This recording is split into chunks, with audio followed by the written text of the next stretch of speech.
We are breaking down the complicated steps to start a small business as a sole proprietor in the state of California into simplified, easy to digest steps that you can actually accomplish. Today, we're talking about step number 3, which is to obtain a seller's permit if you are required to do so. Now, the CDTFA is the California Department of Tax and Fee Administration, and they state that if you sell or lease merchandise, vehicles, or other tangible property in California, even if it's temporary, then you're required to register with the CDTFA, and you must pay sales tax on your taxable sales. Now, when you register with the CDTFA, you're registering and receiving a seller's permit. This then allows you to make those sales, but also requires that you collect and remit sales tax to the CDTFA. Now, many of you might not be sure if you specifically are required to get a seller's permit for your own unique business. So, first, ask yourself, are you selling tangible products and are you making 3 or more sales per year?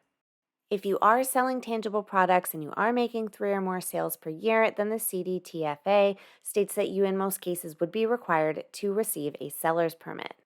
So, what about those of you that have a mixture of things? Let's say you are selling a tangible product, but you are also selling and charging for your labor.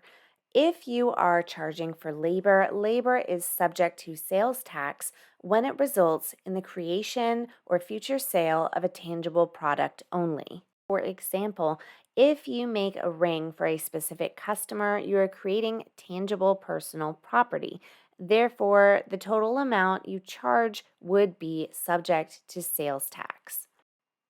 On the other hand, labor costs for making repairs, such as resetting a diamond, for example, are not taxable since they do not result in the creation of tangible personal property. Now, for those of you who are conducting 3 or more sales per year and who are selling tangible property, there is an exception. If you are utilizing a marketplace facilitator to conduct your sales, and the marketplace is the one collecting and remitting the sales tax, then you do not need a seller's permit. Now, a marketplace facilitator is a third party company that hosts your shop and collects and remits the sales tax every time you make a sale. So, how do you know if the company, the platform that you are selling on is a marketplace facilitator? I want you to check and see if they charge and keep the sales tax. If they are keeping the sales tax themselves, and this is something that never passes through your hands, then they are in most cases a marketplace facilitator.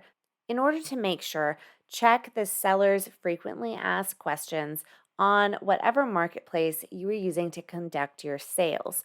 Most likely, they will have a section specifically devoted to taxes. Now that you have decided whether or not you're required to actually obtain a seller's permit, the next step is going to be completing the online application with the CDTFA in order to apply for your seller's permit. Now, this is a detailed application, and I do have several very thorough videos showing you not only a full walkthrough of the application, but also answering many frequently asked questions that individuals who are applying for seller's permits in California often ask me.